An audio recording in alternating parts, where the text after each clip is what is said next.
بسم الله الرحمن الرحيم. الحمد لله والصلاة والسلام على رسول الله وعلى آله وصحبه ومن والاه. اللهم علمنا ما ينفعنا وانفعنا بما علمتنا وزدنا علما. لكليلي هشتم لكليل كان الرامان لقرآن بيروز باسي أو ما كرتك العبرة بعموم اللفظ وليس بخصوص السبب. أو آيتان كالقرآن بيروز دابزيا گشتیە مانایەکەی لە بۆ هەموو سەردەم و لە بۆ هەموو چین و کەسێکە ئەگەر چی بە هۆکارەکی دیاریکراویش دابەزی بیتن. باسی ئەوەمان کرد کە عمومیەت و ئەلفاظ القورئان مانایەکانی قورئان گشتین و ئەوەندەمان مابوو کە باز بکەین باسی ئەو هۆکارانەی کەوا ئاەتەکان بەهۆی ئەو هۆکارانەوە دابەزیە کە پێی دەگوترێ ئەسباب النزول. تێگەیشتن لە ئەسباب النزولیش پێویستە لە بۆ کەسێکی کەوا بیەوێ لە مانایەکانی قورئانی پیرۆز تێبگا ئەگەر نا هەندێک لە ئاەتەکان ڕەنگە بەهاڵە تێبگاتن و نەزانی لە شوێنی خۆی دابنێ مەبەستی خوای گەورە چ بووە لەو ئاەتانەدا. لۆی سەبەب النزول زانایان گرنجیان پێداوە و وەکو زانستێک بەشێک لە ناو زانستی علوم القورئان جێخۆی گرتیە و تەئلیف و مؤلفات و نووسرا و کتابی تایبەت لە کۆن و نوێ لەبارەیەوە نووسراوە. كانت سبب نزول تيا ما بس ما لسبب نزول هو ما نزلت الآية أو الآيات متحدثة عنه. الرودا وكا كوال الزمان پیغمبر عليه الصلاة والسلام لسردمي أو رودا والرودا آيتك يانسن آيتك لباري أو رودا وهاتينا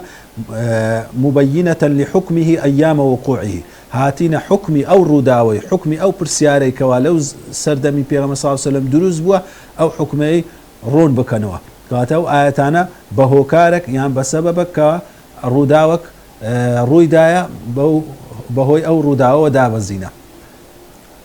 لبرأوي أما باسمان كرد كوال الفاظ قرآن آياتكاني قرآن قشتينا تايبتنية بسردمتشي راسلو سردمي پیغمبر عليه الصلاة والسلام بسروي دابزيو لبو تزيلي صحابة دابزيا بلام هتا قيامة لبو همو إيمان داران أو آياتانا دوبارە دەبنەوە و هەموو ڕووداوەک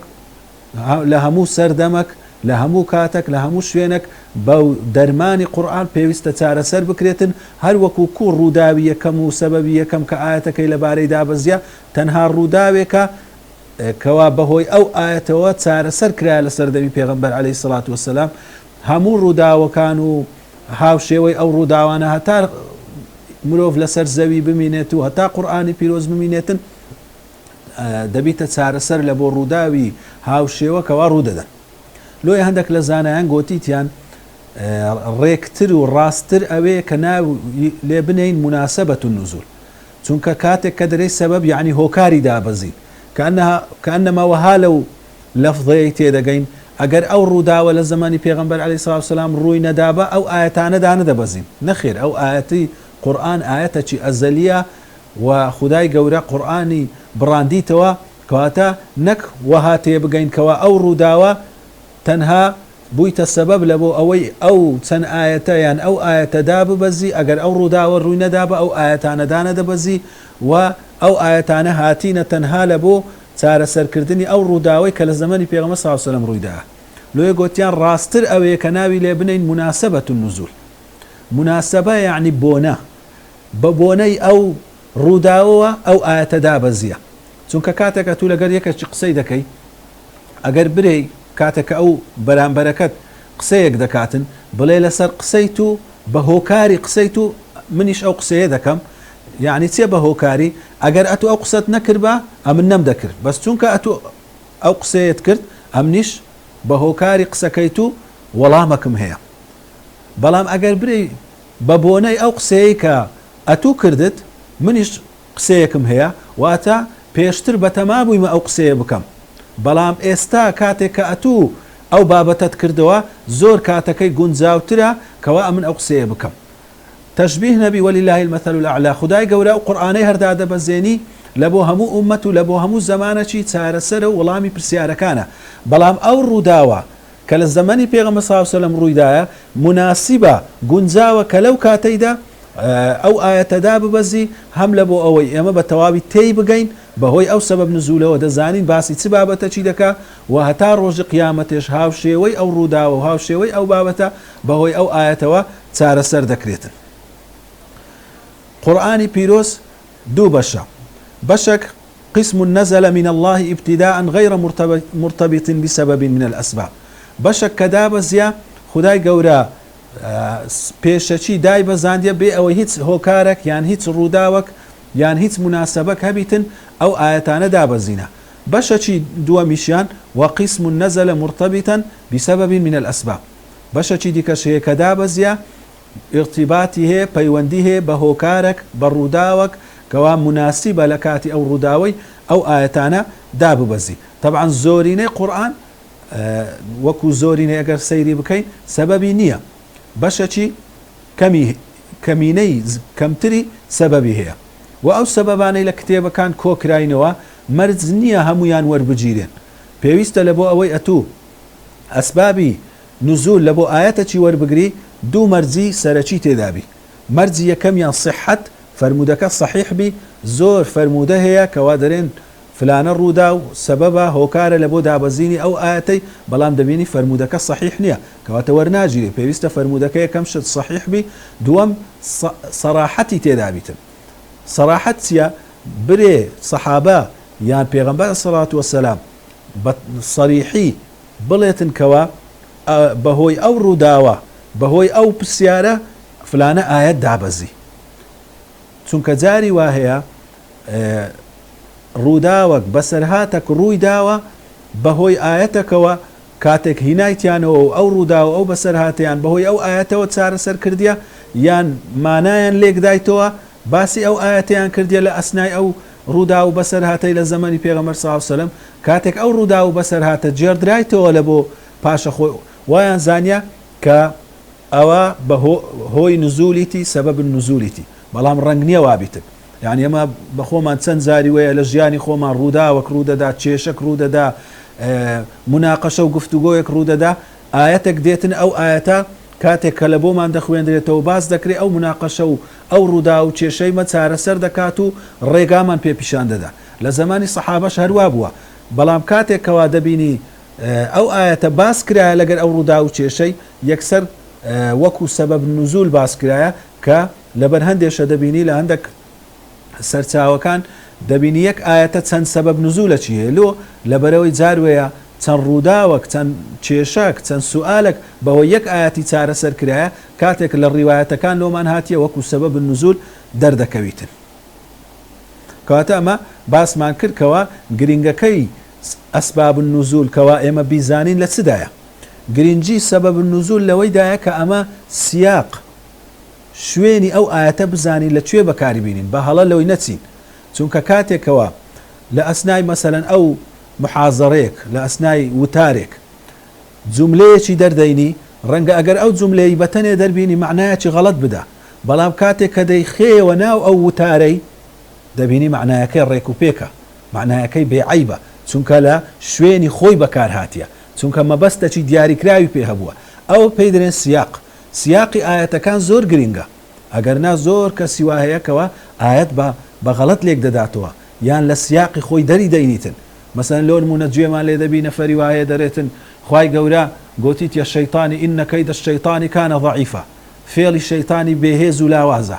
بەڵام لەبارەی ئافرەتی گوتی فەرموویتی ئینە کەیدەکن عەظیم، ئەی ئافرەت فێڵی بگۆ زۆر گەورەیە، کەئەنەما فێڵی ئافرەتی مقارنە دەکات لە فێڵی شەیطانی گەورەترە. خوای گەورە لە قورئانەوەی فەرمووە ئەو ئاەتانە لە سیاقی خۆی دەرهێنرایە، مانای غەڵەت دەدا، چونکە ئینە کەیدەکن عەظیم ئەوە باسی یوسف عەلەیه السەلامە کە بەو ئافرەتانەی گۆکە زولەیخا هینابووین و ئەو سێوەی دانەدەستی. کەواتە لە شوێنێک قسەی یەکەکی دیکە کەوا دەردەینی لە سیاقەکی دیکە خوای گەورە نەیفەرمووە، دووەم مقارنەی نەکردێ بە شەیطانی. کاتێک باسی ئینە کەیدە الشەیطانی کانە ضەعیفە دەکا لە سیاقەکێکەوە شەیتان ناتوانی تنزاڵ بی و بە زۆری خراپە بە خەڵک بکە ئەگەر کەسێک بڕوادار بی و خۆپارێز بی و بەپێی فەرمانی خوای گەورە هەڵسوکەوت بکە ئەوە شەیتان ناتوانی کاریگەری لەسەردا بنێ و فێڵ و پیلانەکانی پوچەڵ دەبیتەوە و بێهێز و لاواز دەبی کەواتە ئەو دوو ئاەتە لە سیاقی خۆی دەرهات مانایەکی غەڵەتیدا زۆر کەسی دیکەش و لە زۆر بابەتی دیکە دەبینی ئاەت دەردێتن لە سیاقی خۆی مانای هەڵە دەداتن لۆیە سەبەب نزول یەکێک لە پێویستیەکانە لە بۆ ئەوەی ئەمە بگەڕێنەوە لە بۆ سیاقی ئاەتەکەی و بزانین لە چێن دەر ئەو ئاەتە بەکاردێ و چۆنی بەکاردەینی وەکو خوای گەورە مەسەلەن لۆ نمونە کە دەفەرمی وەلله المەشرق والمەغرب فأينما تولوا فثم وجه الله ڕۆژ هەڵات و ڕۆژ ئاوایی خودای گەورەیە ڕوو لە هەر چێن دەربکەن خوای گەورە لەوێن دەرە ئێم چینە ئەگەر بەس ئەوەندە ئاەتەی دەربینین برێن ڕوو لە هەر چێن دەرکە خودای گەورە لەوێن دەرە کەسێک برێ قیبلەش ڕوو لە قیبلەش نەکەم لە نوێژەی اعتیادی ڕوو لە هەر چێن دەرکەم خۆ هەر لەو خودای گەورەیە ئەوە ئەو خوای گەورە لە قورئانێ فەرموویتی فأينما تولوا فثم وجه الله بەڵام کاتێک کە دەگەڕێن و لۆ سەبەب نزولی دەبینین ئەوە لەبارەی ئەو کەسانێک دابەزیە کە لە سەفەرێ بووینە نەیان زانیە قیبلە لە چی هەلایە هەر یەکەیان بە ئیجتیهاد و بۆ چوونی خۆی هەوڵیدایە بزانێ قیبلە چێن دەرە و ڕووی لێ کردیا دوایە زۆر نیگەران بووینە لەوەی کەوا نوێژەکەیان قبول نەبی خوای گەورە فەرموویتی خوای گەورە لێتان قبول دەکەم مادام ئەنگۆ هەوڵ و هیمەتی خۆتاندا لەوەی قیبلە بزانن خۆ هەر هەموو ڕوەکان هەر نوێژەکە لە بۆ خودای گەورەیە و هەر هەمووی خودایە و عیبادەتە لۆ خودای ئەوە دەبینی کاتێک کە دەجێڕینەوە لە بۆ سیاقەکەی معنایەکی ڕاست و دروستمان دەداتێ و لە بۆمان ڕۆن دەکاتەوە چەندان ئاەتی تری وەهامان هەیە وەکو نمونە ئەوە ئەسباب النزول بوو کە گرینگە لە بۆ زانینی تێگەیشتنی بەشێک لە ئاەتەکانی قورئانی پیرۆز ئێمە بیزانین کلیلی نۆیەم لە کلیلەکانی ڕامان و تەدەبور لە قورئانی پیرۆز بریتیە لە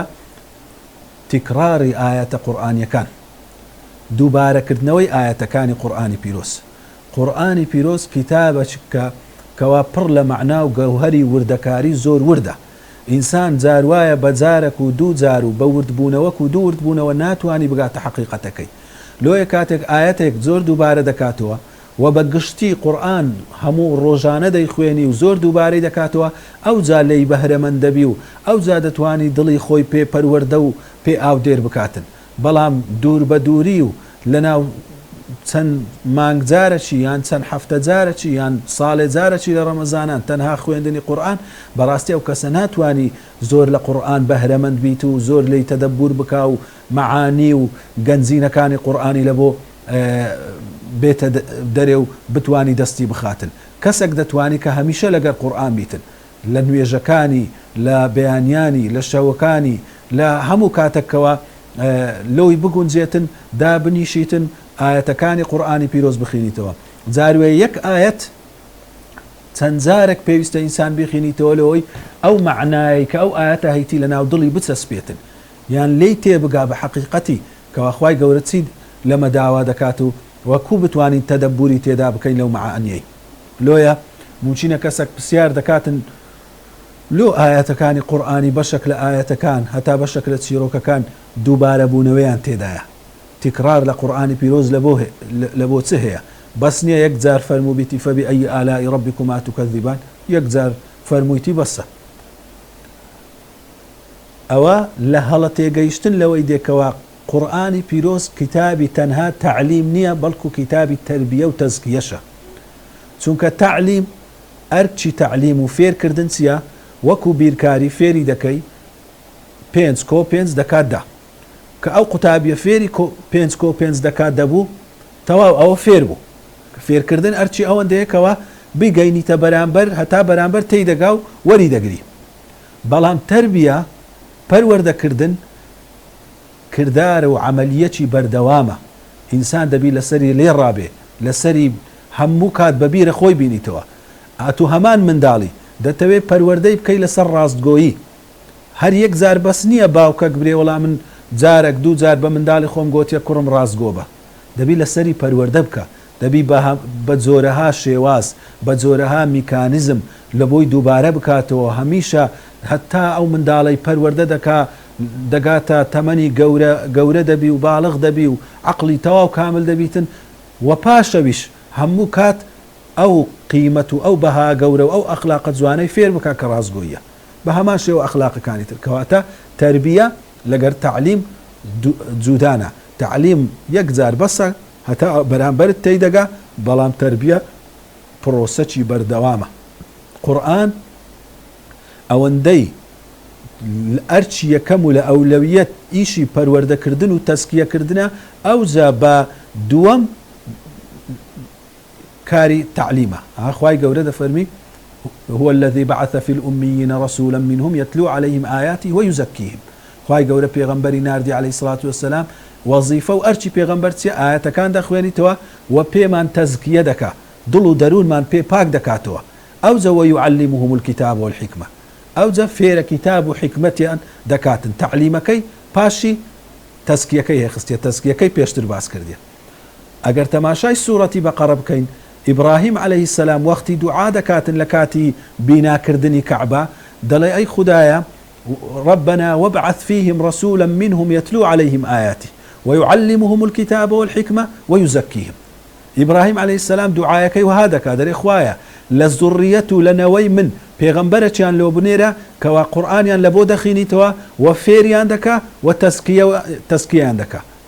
تزکیه بپاش تعلیمی دیخی بلام خواهی گورکاته کوا دعایکی ابراهیم قبول دکاتن لشوینکانی تر لقرآنی لستی شوینیتی تزكية بيشي تعليم ديخيتو كأنما أوي لبو إبراهيم عليه السلام الراس دكاتوا كتزكية أولويتي لبيش تعليمكش كوات التربية بونك لبيش فير بونكش لروي جرين جيوا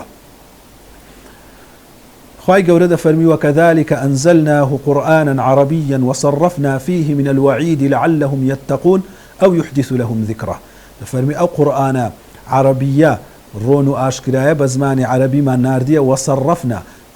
يعني غيرنا ديقورين بزورها شوازي زيادزيا معاني و خوروشت و مبستي قورة قورة خواهي قورة ديوي لسر ما پرورده بكا و فير ما بكا و تيما مقيني او وعيد او هرشانيك لقرآن هاتيا لبو خرابة كاران لبو بيباوران بتندها شواز هرش هاتيا لو لعلهم يتقون بلكو خوب بارزن يان بلكو يادوري وربقرن و ببيريان بيتوا كوات اخواي قوري او معانيانا بتزورها شواز لبو اما دوباره دكاتو تا تيمان بقينيت تماشاي پیغمبر عليه الصلاة والسلام وسلفي صالح بكين دبينين تكراري كرنوي آية كان يكك لا شواز كان بلبو زياتر تيغيشتن ونزيق بونو وتدبر لقرآن بيروس لبيغمبر عليه الصلاة والسلام روايات دكريتن كوا بيغمبر صلى الله عليه وسلم شويك حتى بياني او آياتي دوباره كردوا إن تعذبهم فإنهم عبادك وإن تغفر لهم فإنك أنت العزيز الحكيم كالسرزار عيسى عليه السلام كفرمي أي خوايا أجر أو قومي من سزا بدي خو أوانا بنديتونا أجر ليشيان خوش بي ورحميان بيبكي أتو بخود زالو كار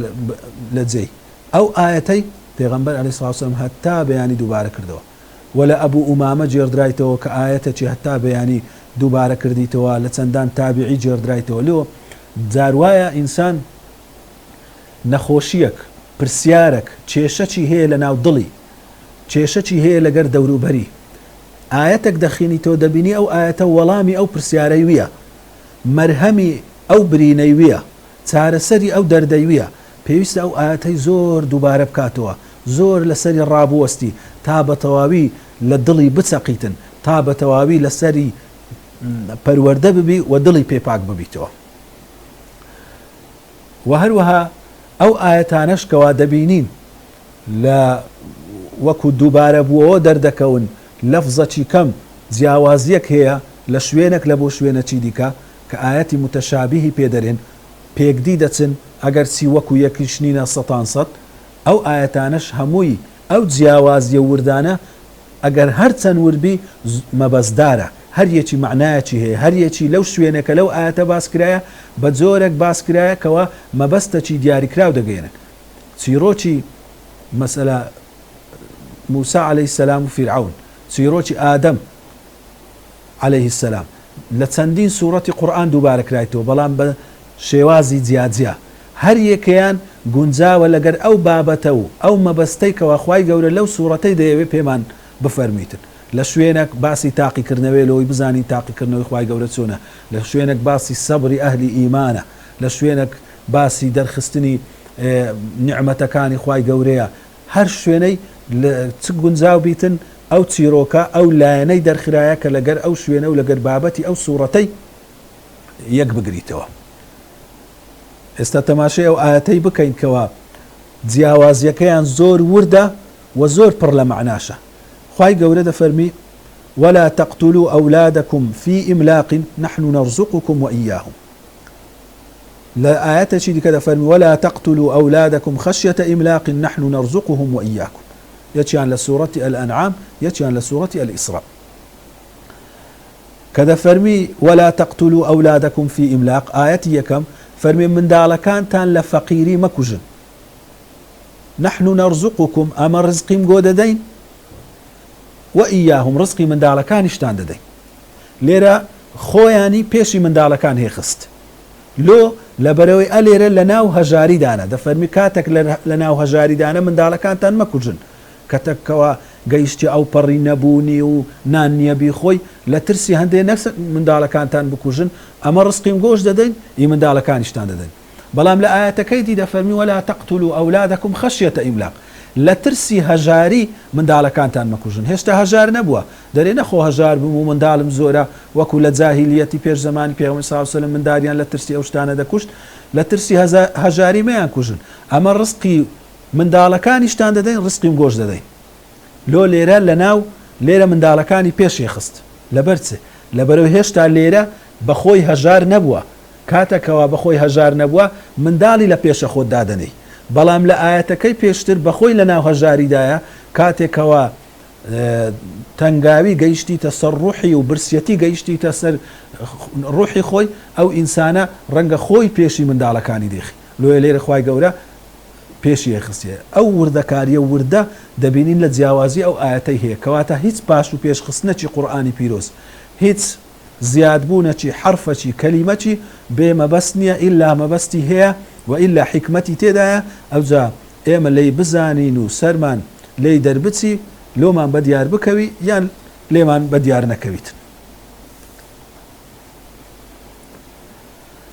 کلیلی دەیەم لە کلیلەکانی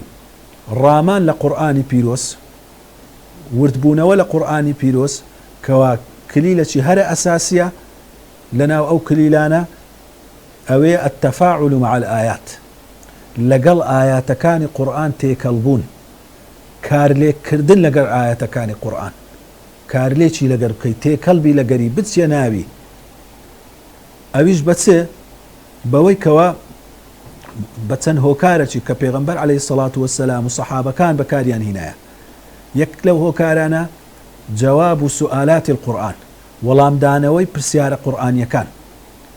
کاتێک کە قورئان دەخینیەوە هەر ئەوها بەسەری دامەچوو یەک جزء دوو جزء سێ جزء لەسەر یەکتری هەمووی بخینیەوە بە پەلەپەل. ڕاستە ئەوەش خێر و ئەجر و پاداشتی قورئانێ بە هەر نەوعەچیبی مادەم ئینشاءڵڵا کەسەکە نیەتی لە بۆ خودای گەورەبی هەر لۆی دەنووسرێ. بەڵام جیاوازی زۆرە لە نێوان خوێندنەوەیەکەوە تێکەڵبوونی لەگەربی خوێندنەوەیەک تەدەبوری لەگەربی خوێندنەوەیەکیشکەوە تەدەبور و تێگەیشتنی لەگەر نەبی. پێغەمبەر عەلەیهی سەڵات وەسەلام سونەتی وابووە کەوا ئەو پرسیارانەی خوای گەورە لە قورئانێ لێمان دەکات جوابی پرسیارەکانی دایتەوە لەسەر ئاەتەکان ڕاوەستایە و وەڵامی دایتەوە. وەکو ئەو حەدیثەی ئەبوو داود ڕیوایەت دەکاتن لابن عباس رضای خوای گەورەی لێبی دەفەرمی پێغەمبەر صلی الله عليه وسلم قورئانی دەخوێن کاتێک سبح اسم ربك الأعلى دەخوێن دەیفەرموو سبحان ربي الأعلى. کاتێک خوای گەورە دەفەرمی سبح اسم ربك الأعلى تسبیحاتی پەروەردیگارت بکە پاک و بێگەردی لە بۆ پەروەردیگاری هەرە بەرزت دەرببڕە ئەمر دەکا. پێغەمبەر صلی الله عليه وسلم وەڵامی ئەو ئەمرەی دەداوە دەیگۆ سبحان ربي الأعلى لەبەرەوەی خوای گەورە لێرە ئەمری کردیە. ولا حديثي ديكا أبو داود لعائشة دجيرته رضا ورحمة إخوائي لبي دفرمي يكلا صحابة كاني بيغنبري عليه الصلاة والسلام لسر مالي خوي بقرآني دخين كاتك دي فرمو كوتاي سورة قيامة أليس ذلك بقادر على أن يحيي الموتى خواي قولة دفرميتن آية أو خداية دا صلاة دارنية بويكوا مردوان زيندو بكاتوا دري أو كسد جوابي دا وديقو سبحانك يعني لتشوين كذا فرمي سبحانك بلا ودش قريا يقول بلا يا إخوايا باكو بيقردي لو أتو توانا ودا صلاة وتيا أو جوابيان لبو بيغنبري عليه الصلاة والسلام جيرا وقوتيان فلانا كس كاتك سورة قيامة دخيني لكوتايكي أو جوابي ذاتوا بيغنبر صلى الله عليه وسلم كاتك ليان برسي قوتيان لو أو جوابي دديوا قوتي جويم لبيغنبري بو عليه الصلاة والسلام كوا وهاي خويندية ولا حديثي دي كاكا الترمذي روايتي كردي لجابري رضا إخوائي لبي دا فرمي بيغنبر صلى الله عليه وسلم روجة شيان هات لاي هاولاني سورة رحمن خويند لأولي حتى آخري أوانش بيدا نقول جويان ليقرت بيغنبر صلى الله عليه وسلم فرموي أو سورة لبوت زنكان خينت الردان وولام دانا ويت زنكان وتيكلبوني زنكان لقر سورتكي لإيمقو باشتربو هر كاتك دقيشت ما أو آيتي فبأي آلاء ربكما تكذبان ديانقو الجواب يان دايوا ديانقوت لا بشيء من نعمك ربنا نكذب فلك الحمد خواهي قولة بسيار دكا دري نازو نعمتكاني خوي دجميري بتسل نازو نعمتكاني خواهي قولة أمقو بدروي دزان وبدروي دخنوا آية أوانا همو نازو نعمتنين أوانش جواب يان داوا ديانقو أي خدايا بهيت لنازو نعمتكانت ناشكرو بدروزان وراتكر ونابين سپاس هر لبوتو أي خدايا كواتا أو جوابيان دداو پیغمبر عليه الصلاة والسلام جوابي جنكانو تيكلبوني بي خوشبو كاتك كوا صحابة كان بيدنگون لكاتي خوينوي قرآني بي فرمو جنكان باشتر لمگو لگر قرآن تيكربونو جوابي أو آياتاني انداوا كواتا أو السنة چي پیغمبر عليه الصلاة والسلام با قرآن خوينكت هبيتن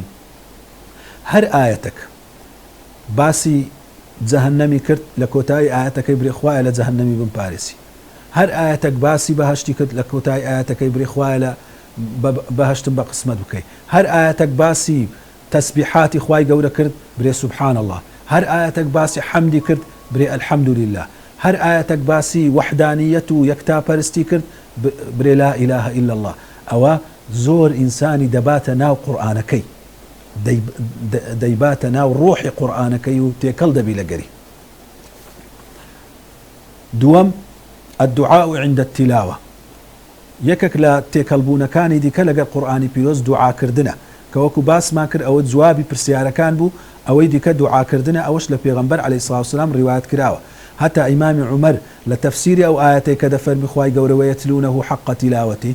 أواني كوا قرآن دخوينو بحقي خوينو ويخوي دفرمي أو كسانا تفسيري أو آياتي أو كسانا قرآني بحقي خوي دخوينو وكاتي كوا باسي آياتي بهشت بكري داوي بهشت بكان وباسي آياتي جهنم بكري خويا بخواي قوري لآقري جهنم بباريز واروا لحديث حذيفة هاتي رزا إخواي لي بكباسي وصفي شونيجي بيغمبري دك عليه الصلاة والسلام دفرمي أمن لقاري شونيجي مكرد دفرمي يقرأ مترسلا بل سرخوي قرآني دخين بيغمبر عليه الصلاة والسلام إذا مر بآية فيها تسبيح سبح كاتك بآية تشداد الروي تسبيح باكو بيقرد بريارداني لبو خواي قولتي دابو تسبيحاتي دكت وإذا مر بسؤال سأل كاتك كوا بآية تشداد الرويش كوا دعاء وبرسيار كردن ودعوة كردني لخواي قولة تيدا أبو دعواي لخواي قولة ذكرد يقول إخواي بين ببخشي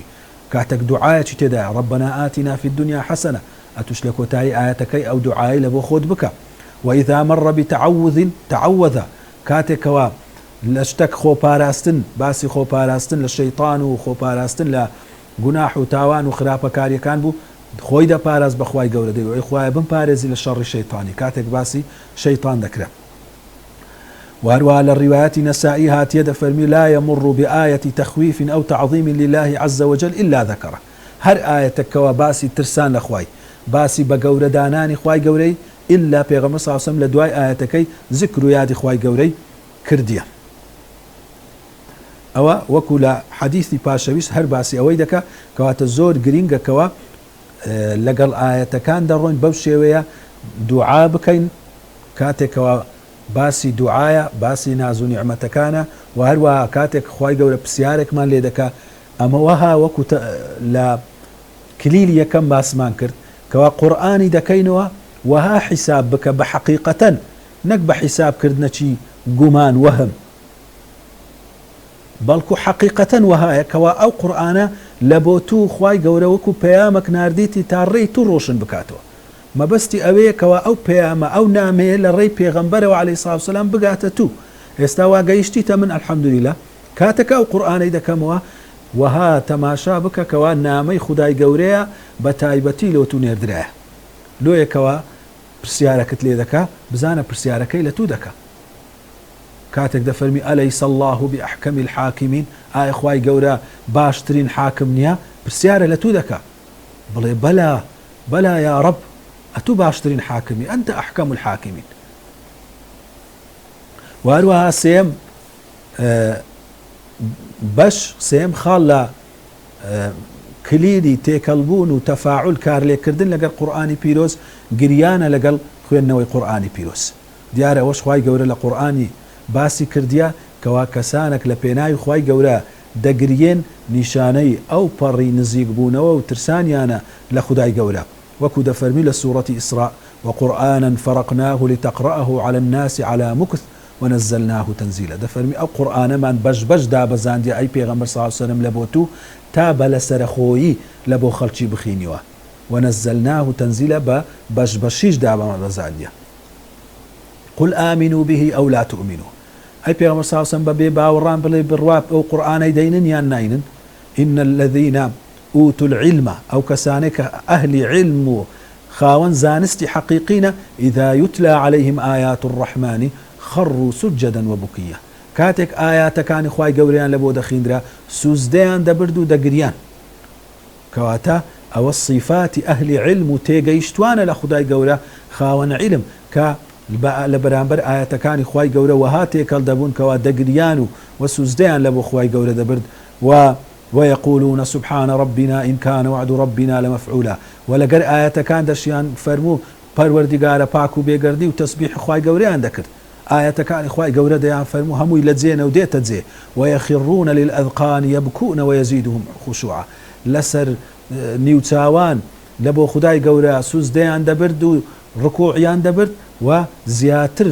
خشوع و زەلیلیان و ملکەتیان لە بۆ خوای گەورە زیادی دەکرد دەفەرمی تەماشای عائیشەی دایکی ئیمانداران بکەین کەوا دەجێڕیتەوە کە مەسروق یەک لە تابعیەکان قورئانی لە بۆ خوێندیە لە بۆ عائیشەی گەیشتەوە ئاەتەی کە خوای گەورە دەفەرمی فمن الله علينا ووقانا عذاب السموم فەرمی دەگریا دەپاڕاوە دەیگۆ ڕەبی قینی عذاب السموم خوایە لە ئاگری بە ئێش و سوتێنەری جەهەنەم بمپارێزی و عەبدوڵڵای کوڕی مەسعود دەجێڕیتەوە دەفەرمی جارێکیان پێغەمبەر عەلەیهی سڵاتو وسەلام گوتی ئەی عەبدوڵڵا قورئانم لۆ بخوێنەوە ئەمن گوێ لێ دەگرم گوتم ئەی پێغەمبەر عەلەیهی سڵاتو وسەلام ئەمن لۆ تو بخوێنمەوە لە کاتێکەوە ئەو قورئانە لە بۆ سەرە تو دابەزیە فەرمووی لۆم بخوێنەوە بەڵێ دەفەرمی سەرەتای سوورەتی نیسا ئەم دەست پێ کرد هەتا گەیشتمە و ئاەتەی فەکەیفە إذا جئنا من كل أمة بشهيد وجئنا بك على هؤلاء شهيدا دەفەرمی تەماشام کرد پێغەمبەر صلی الله علیه وسلم فرمێسکی لە چاوی مبارەکی دەهاتە خوارێ مفتاحی یازدەیەم کلیلی یازدەم لە کلیلەکانی وردبوونەوە و ڕامان لە قورئان بریتیە لە تەداروس القورئان یان مدارسة القورئان مدارسە چییە؟ خوێندنەوەی قورئان و تەدەبورکردن لە قورئان بە کۆمەڵ خوای گەورە داوای کردیە لە قورئانی پیرۆز و پێغەمبەر عەلەیهی سڵاتو وسەلام داوای کردیە و منهەجی وابووە لەگەر سەحابەکان کەوا پێکەوە دانیشتینە چونکە ئەو پێکەوە دانیشتنش سوودی خۆی زۆر دەبی دوو برا سێ برا مەجلیسەکی قورئانی دابنێن بەڕاستی مەجلیسی قورئانی لە ناومان زۆر کەم بووە و ئەوەی کەوا پێغەمبەر عەلەیهی سڵاتو وسەلام لەگەر سەحابەکانی لە ماری ئەرقەمی کوڕی ئەبی ئەرقەم و لە ژیانی خۆی لەگەر سەحابەکانی لە مزگەوت دادەنیشت مەجلیسیان مەجلیسی قورئانی پیرۆز بوو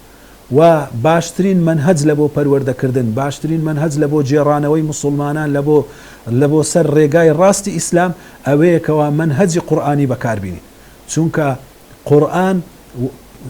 سەرچاوەی کانیاوەکەیە کە هیچ لێڵیەک و هیچ خڵتەچی تێدا نییە ڕەنگە هەر منهەجەکی دیکە کەسەکی دیکە داینایە ئیجتیهادی خۆی لەگەر تێکەر کردیان بەڵام پەروەردەکردن و تەزکیەکردن بە قورئان و مەجالیسی قورئان هەم مەجالیسەکە لایەنی زانستی تێدایە و ئینسان دەپارێزی لە شوبهات و لایەنی تەزکیە و تربیەی تێدایە ئینسان دەپارێزی لە شەهەوات هەردووچی پێکەوە قورئان گرەی دەداتن لۆی بەڕاستی هەر تا پێمان بکرێ لە ناو ماڵێ بی لەگەر منداڵەکانمان بی لەگەر چەند برایەکی بی دابنیشین 5 ئاەت چەند ئاەتەکی کەمیش بی دابنین هەر یەکەمان تەفسیری لەبارەی بخوێنینەوە ئەو ئاەتانە باز بکەین لە بۆ یەکدی هەر یەکەمان ئەو معنایانە بگۆڕینەوە لەگەر یەکدی ئەو مەجلیسە بە بەرەکەت دەبی و دڵەکان پێکەوە ئولفەتیان پێیا دەبیتن ئەو تەخوای گەورە دەفەرمی ولكن كونوا ربانيين بما كنتم تعلمون الكتاب وبما كنتم تدرسون ببنە کەسانێکی ڕەبانی خودایی بە فێرکردن و فێربوونی کتابی خوای گەورە چونکە لە قیراءەتێکی دیکە بە تعلمونە شاتیە و بە دیراسەکردن و لێوردبوونەوە و خوێندنەوەی لە بۆ یەکتر و هەروەها تا تەفەکر خوای گەورە داوامان لێ دەکات فەرمی قل إنما أعظكم بواحدة أن تقوموا لله مثنى وفرادا ثم تتفكروا دەفەرمی نەسیحەتتان دەکەم بە شتەکی پێغەمبەر صلی الله علیه و سلم ئامۆژگاریتان دەکەم بەوەی کەوا دوو و یەک هەڵبستن و تەفەکر بکەن کەواتە تەفەکر هەر بەتەنێ نییە بەڵکو جەماعیش پێویستە هەبیتن و هەروەها لە کۆتا حەدیث کەوا پێغەمبەر عەلەیهی سەڵات وەسەلام وەکو مژدەی زۆر خۆش لە بۆ ئەهلی قورئان ئەو مژدە خۆشە و ئەو پلەبەرزەی لە بۆ ئەهلی قورئان دانایە دەفەرمی مەجتەمع قەوم من قوم في بيت من بيوت الله هەر کۆمەڵک لە ماڵەکانی خوای گەورە ماڵی خوای گەورە مزگەوت بیان هەر شوێنەکی دیکە بی مادام ناوی خوای گەورەی لێ هات دەبیتە ماڵی خوای گەورە کۆ ببنەوە ئەو کۆمەڵە يتلون القرآن ويتدارسون وقرآن بخوێن و دیراسەی بکەن إلا نزلت عليهم السكينة چار شتیان لۆ هەیە یەکەم شت ئارامیان بەسەردا دەباری وغشيتهم الرحمة ڕەحمەت دایان دەپۆشی وحفتهم الملائكة ملائكة ببالي رحمة سار دوريان دقرن وذكرهم الله في من عنده وخواي قول للايان أو ملائكة برزاني كوا للاي خوني باسي أو مجلسة يك ناويان دهيني تنكوا فلان كس دانش تبون كلامي من يان دخوين دو بيريان لي دكر دو معناه كان يان لبو يكتر باز دكرت خواي قول ناوي أو كسانة ديني چونك خواي قول فرمويتي فاذكروني أذكركم واشكروا لي ولا تكفرون كنجي ايوه يادي من تانكرت خواي قولش دفرمي ياد تاندكمو باس تاندكم وصلى الله على سيدنا محمد وعلى آله وصحبه وسلم